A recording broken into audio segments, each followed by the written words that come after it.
আসসালামু আলাইকুম। আমাকে তো আপনারা সবাই হয়তো চিনেন। এখানে আমি আসি মিরবাগ থেকে, যেখানে প্রায় 10-12 কিলোমিটার, এখান থেকে 12 কিলোমিটার দূর। রোজ সকালে আসি, আমি সন্ধ্যায় যেতাম। এই প্রতিষ্ঠানে আসার উদ্দেশ্য হচ্ছে, আমি 22 সাল থেকে একটু বাসায় একা একাই পড়তাম। আমি প্রিলি পড়তাম। প্রিলি পড়ে যখন আমি হচ্ছে প্রাইমারি এক্সাম দিলাম, আমি মানে টিকিনি। তারপরে আমি একটা হেলথ এক্সাম দিলাম, আমার রেজাল্ট আসলো, কিন্তু আমার চাকরি হয়নি, কারণ আমার রিটেন মার্কসটা খুবই কম ছিল। আমি মানে প্রিলি আরো কয়টা এক্সাম দিছি যে আমি টিকতেছি না। আর তারপরে দেখলাম যে যখন সার্কুলার গুলান হচ্ছে, সবকিছুতেই কম্পিউটার চাচ্ছে। আর এখানে মানে কম্পিউটারেই বেশি মানে চাকরি হচ্ছে আর কি, যেটা দেখলাম। পরে আমি এই রংপুরের মধ্যে খুঁজতে থাকলাম যে কোথায় রিটেন কম্পিউটার মানে এই কোর্সটা পাওয়া যায়। আমি ফেসবুকে একদিন দেখছিলাম যে প্রত্যয়, তারপরে অনেক খুঁজে খুঁজে, আর নামটা আমার মনে ছিল না। তারপরে খুঁজতে থাকলাম, একদিন হঠাৎ আবার পেজটা সামনে আসলো, আসা তার পরের দিনেই আমি অফিসে আসলাম। আসি দেখি চাকরি ছিল। ওর সাথে কথা বললাম, ওটা ছিল হচ্ছে এপ্রিল 2024 সালের এপ্রিলে।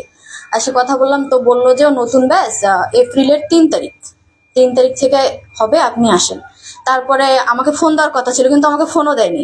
কিন্তু আমি ফোনের অপেক্ষায় থাকিনি, আমি ঠিক সেই 3 এপ্রিল আমি চলে আসছি, আসি ভর্তি হলাম। সেদিন আসি আমার ভাইয়ের সঙ্গে ফার্স্ট দেখা। আসলাম, ভাইয়া শুধু বললো যে, আমি বললাম যে ভাইয়া আমি হচ্ছে কম্পিউটার রিটেন কম্পিউটার শিখবো, রিটেন এক্সাম দেবো আমি এখানে। তো উনি বললো না, এটা হবে না, আপনি ষাটলিপি শেখেন। ভাইয়ার এই কথাটা শুনে আমি জিজ্ঞাসা করিনি যে ষাটলিপিটা কি। ভাইয়া ভাইয়া বলছে, আমি একদম ভর্তি হয়ে গেছি। হয়ে তারপর থেকে এই যে আসা শুরু আমার। হচ্ছে এখানে আসার মূল কারণ হচ্ছে, চাকরির একটা মূল উদ্দেশ্য হচ্ছে আমার মা। আমরা 3 বোন, আমার বাবা নাই। আহ সেই জন্য আর কি, এখানে মানে মাকে দেখার জন্য আর কি, যেন মার দায়িত্বটা নিতে পারি। তো এখানে আমি সকালে আসতাম, সন্ধ্যায় যাইতাম, ভাইয়ের জন্য অপেক্ষা করতাম। ভাইয়া 6টায় আসতো অফিস থেকে। আসে আমাকে ষাটলিপি শিখাইতো, শিখাই আমাকেই সবার আগে শিখাইতো, কারণ আমার বাসা দূরের জন্য ভাইয়া এই ফেভারটা আমাকে করছিল। আসি সবার আগে আমাকেই শিখাইতো। সেটা আমি 6টায় যেতাম। আমি সকালে ঘুম থেকে উঠতাম 5টার আগে। উঠে বাসার যত কাজ আছে, আমি যেহেতু ম্যারিড, আমার বাসায় কাজ, আমার ছোট মেয়ে আছে, আমার মেয়ে ক্লাস 1-এ পড়ে। তো সব কাজ রেডি করে ওকে স্কুল দিয়ে ওকে আমি বাসায় একা রেখে আসতাম। অনেক মানে একদম সন্ধ্যায় যাইতাম, ও গেলেই বলতো যে মা, তোমাকে আমি পাচ্ছি না সেভাবে। তো মানে এইভাবে আর কি। তারপরে যখন পরীক্ষাগুলো শুরু হলো, এখানে পরীক্ষা দেওয়া, আমি প্রথম পরীক্ষা দিলাম, এখানে 60-70 পরীক্ষা হতো। আমি প্রথম পরীক্ষায় পাইলাম 47। পাইয়া দেখি আমার ম্যাথ ভুল হচ্ছে। আমি এখানে পরীক্ষা দেওয়ার আগে একটা ম্যাথ আমি 5 বার করে করে আসতাম, যেন আমি এখানে ম্যাথগুলো কারেক্ট করতে পারি। তারপরে যখন দ্বিতীয়বার পরীক্ষা দিলাম, দেখি যে আমি ম্যাথ তাও আমার একটা দুইটা করে ভুল যাচ্ছেই। তারপরে আমি ম্যাথগুলো কি করতাম, পরীক্ষা তো 1-2 দিন পর পর হতো। হওয়ার পর ম্যাথগুলো আমি আগের দিন 3 বার করতাম। যেদিন সকালে এখানে আসবো সেদিন ভোর আমি 4টা থেকে 3:30টার মধ্যে উঠে যেতাম রাতে। উঠে সেই ম্যাথ আবার করতাম, করে তারপরে ভাইয়ের এখানে আসতাম পরীক্ষা দেওয়ার জন্য। আসতে দেখি, তারপরে দেখি না আমি পাচ্ছি। তাহলে আমার মনে একটা কনফিডেন্স আসলো যে আমি পারবো, অবশ্যই আমি পারবো।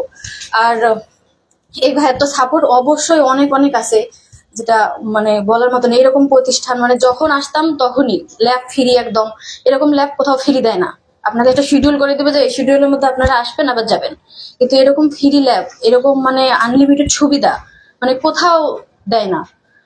তারপরে পরীক্ষাগুলো দেওয়া শুরু করলাম। আমি তো আমার উদ্দেশ্য ছিল আমি রংপুরে একটা চাকরি নেবো, আমার রংপুরেই থাকতে হবে।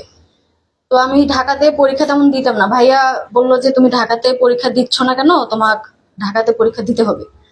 তো আমি প্রথমে পরীক্ষা, আমার ফার্স্ট পরীক্ষা হচ্ছে লালমনিরহাটে। লালমনিরহাটে 2টা পদেই দিলাম, রিটেন এক্সাম আসলো। 60 মুদ্রাক্ষরীকে আমি টাইপে ফেল করছি। তারপরে হচ্ছে আর হচ্ছে কম্পিউটার অপারেটরে, ওটাতে আমি টাইপের রেজাল্ট আসলো, ভাইবা দিলাম। ভাইবাতে আমার রেজাল্ট আসেনি, ভাইবাতে আমি ফেল করলাম। তারপরে বাসায় সেদিন মানে এত কান্না করছি যে আমার বই ভিজে যাচ্ছিল, কিন্তু মানে বই ভিজতে ছিল, আমি পড়তেছিলাম যে আমাকে থামা যাবে না এখানে। তারপরে হচ্ছে ভাইয়ের যখন বললো তুমি ঢাকায় এক্সাম দাও। পরে বাসায় আমার ঢাকায় এক্সাম দেওয়া একটু সমস্যা, মানে বাসা থেকে আমাকে সাপোর্ট দিচ্ছিল না ঢাকায় যাওয়া। কিন্তু তারপরে আর কি মানে নানা ইয়ে করে মানে আমি ঢাকা যাওয়া শুরু করলাম। প্রথম ডিসিটির এক্সাম দিয়ে আসলাম। ডিসিটির এক্সামে গিয়ে আমি একটা ম্যাথ ভুল করে আসছি, আমার রেজাল্ট আসেনি। তারপরে আমি আবার পরীক্ষা দিলাম হচ্ছে আর মনে পড়তেছে না আমার, কিন্তু মানে পরীক্ষা দিয়েছি। হ্যাঁ, অর্থতে দিয়েছিলাম আর সমাজ কল্যাণ মন্ত্রণালয়, এই দুইটাতে দিয়েছি। দুইটাতেও কিন্তু আমার রেজাল্ট আসেনি। তারপরে ওই দুটো পরীক্ষা ছিল 2 তারিখে, আর পরীক্ষা দিয়ে এসেছি 3 তারিখে ছিল আমার রংপুরে। না, 26 তারিখে পরীক্ষা ছিল। তারপরে 2 তারিখে ছিল হচ্ছে ইয়ের পরীক্ষা, আহ মৎস্য, না না মৎস্য না, প্রাণীর। ওটাতে দিয়ে আসলাম আমি, ওটা তো ফেল, মানে প্রিলি আমার ফেল। আমি একদম মানে টানাই ঢাকা যাওয়ার সাথে আমি এত অসুস্থ হয়ে গেছি। তারপরে 3 তারিখ যে আমি রংপুরে পরীক্ষা দেবো, মানে আমার ইয়েটা হারিয়ে গেছে যে আমি কি পরীক্ষা দিতে পারবো। তারপরে তাসলিমা ও আমাকে নিয়ে গেছে পরীক্ষা দেওয়ার জন্য, যে আমি এত অসুস্থ, গিয়েও বসেছিল। আমি পরীক্ষা দিয়ে মানে পরীক্ষা কিন্তু ভালো হয়নি আমার, রংপুরে পরীক্ষা। কোশ্চেন অনেক হার্ড করছিল, কিন্তু ম্যাথ গুলো সব কারেক্ট করতে পারছিলাম। হার্ড মানে আমি পরীক্ষা দিয়ে ভাবছি যে এটাও আমার হবে না। যখন তার বিকেলে রেজাল্ট হলো, দেখলাম আমার রেজাল্ট আসলো। মানে এই যে এই কয়েকদিনের যে হতাশাটা, সেটা আমার মানে রেজাল্টটা দেখে আমার মুহূর্তে একদম কেটে গেল, যে এত কষ্টই আমি সুস্থ হয়ে গেলাম একদম। তারপরে প্র্যাকটিক্যাল দিলাম। তো ভাইকে জিজ্ঞেস করলাম, ভাই প্র্যাকটিক্যাল কিরকম করে করতে হবে? উনি বললো এখানে তোমাদের হচ্ছে 20 ওয়ার্ড কাউন্ট করে।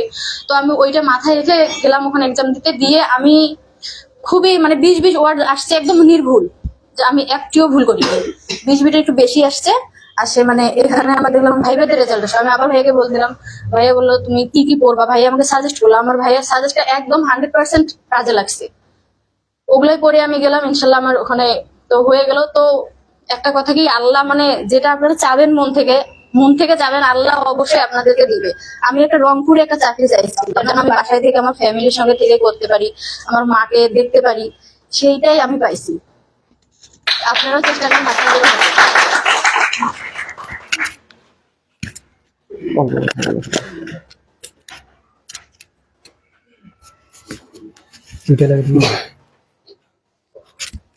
এ থেকে আপনারা কি বুঝলেন যে চাকরি আপনাদেরও হবে? এনাদের কি খুব বেশি দিন লাগলো?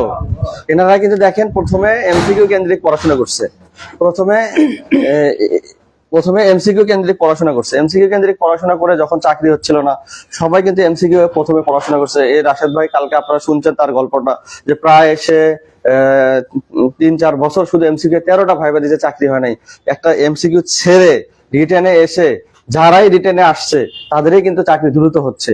আমি আপনাদেরকে আহ্বান করব, যারা নতুন পড়াশোনা করতেছেন ভয় পাবেন না। 3 মাস পড়েন শক্ত করে, প্রতিদিন 4-5-6 ঘন্টা করে প্রতিদিন রিটেন পড়েন। 3 মাস পরে দেখবেন রিটেনের কিচ্ছু নাই, সব শেষ হয়ে যাবে। কিন্তু প্রথম অবস্থায় একটু সময় লাগে, এটা আমাদেরকে একটু ধৈর্য ধরতে হবে। প্রথম অবস্থায় একটা পড়া কিন্তু একবার পড়লে, একটা অঙ্ক একবার পড়লে কিন্তু হবে না, ঠিক আছে? ভুলে যাব। ওই যে আপু কি বললে, একটা অঙ্ক 5 বার করে করে এখানে আসতো। আর একটা কথা বলি, প্রত্যয়ের পরীক্ষাগুলোকে যারা গুরুত্ব দিবা না, তারা তাদের চাকরি পরীক্ষায় তাদের মানে চাকরি পরীক্ষা তারা ভালোভাবে অ্যাটেন্ড করতে পারবে না, বা ভালো পরীক্ষা হবে না। প্রত্যয়ের প্রত্যেকটা পরীক্ষা তোমাদেরকে গুরুত্ব সহকারে দিতে হবে। প্রত্যেকটা রিটেন পরীক্ষায় মনে করতে হবে এক একটা চাকরির পরীক্ষা। যারা প্রত্যয়ের পরীক্ষাগুলোকে খুব স্ট্রিক্টলি দিছে, আচ্ছা এই যে 3টা মানুষকে তোমরা দেখতেছো, এরা কোনো পরীক্ষায় কি ফার্স্ট হয় নাই প্রত্যয়ে? দেখছো কি তোমরা? আমি বলছি তোমাদেরকে, যারা প্রত্যয়ে একদিনও কোনো পরীক্ষায় ফার্স্ট হতে পারো নাই, তাদের চাকরি হবে না। Open challenge. তোমরা যারা প্রত্যয়ের পরীক্ষাগুলোকে গুরুত্ব দিবা না, তাদের চাকরি হবে না, হবে না, হবে না। প্রত্যয়ের পরীক্ষাগুলোতে ফার্স্ট হয় নাই এমন একটা ছেলে দেখাও যে কোনো একটা পরীক্ষায় টিকেছে। আমি কিন্তু কালকে ছবি একটা দিছি, যে 26 জনের একটা লিস্ট দিছি, দেখছিল কি জানি না, যে গত 3-4 মাসে যারা বিভিন্ন পরীক্ষায় প্রথম স্থান অধিকার করেছে। দিছি কিনা? কেন দেয় এগুলো? যে এই মানুষগুলোর চাকরি আগামী 3 মাসের মধ্যে হয়ে যাবে। এই যে যতগুলা পোস্ট দিছি, যারা ফার্স্ট হয়েছে, আগামী 3 মাসের মধ্যে তাদের চাকরি হয়ে যাবে। আর যারা ফার্স্ট হও নাই, প্রত্যয়ের কোনো রিটেন পরীক্ষা জীবনেও ফার্স্ট হও নাই, চাকরির আশা করো না। প্রত্যয়ের পরীক্ষাগুলোকে যারা গুরুত্ব সহকারে দেও না, এই মানুষগুলো প্রত্যয়ের পরীক্ষাগুলোকে, এক একটা পরীক্ষাগুলোকে ঢাকায় যেভাবে কষ্ট করে প্রিপারেশন নিয়ে গেছে, প্রত্যয়ের পরীক্ষাগুলোকে ঠিক একই রকম গুরুত্ব দিয়ে তারা পরীক্ষা দিয়েছে, যে কারণে তাদের ফাইনাল পরীক্ষাটাও তাদের কাছে ইজি হয়ে গেছে। বোঝা গেছে? ফাইনাল পরীক্ষা একটা সাধারণ জ্ঞান ভুল হলো তাদের মনে হইতো, আফসোস হইতো, ঠিক আছে? অথচ তোমরা প্রত্যয় 50% মার্ক পাও, রেজাল্ট শিটটা আমি দেখি, তারপরে তোমাদের ভিতরে কোনো আহাজারি নাই, কোনো অনুশোচনা নাই। এটা খুব খারাপ। এটা আমার কাছে খুবই খারাপ লাগছে তোমাদের এই আচরণটা, যে প্রত্যয় পরীক্ষাগুলোকে তোমরা স্ট্রিক্টলি ভালোভাবে দাও না। এই যে প্রত্যয় পরীক্ষাগুলোকে শতভাগ অ্যাটেন্ড তোমাদের থাকে না, ঠিক আছে? যে কারণে তোমরা চাকরি জগৎ থেকে এতটা পিছিয়ে, ঠিক আছে? তো আমাদের রাশেদ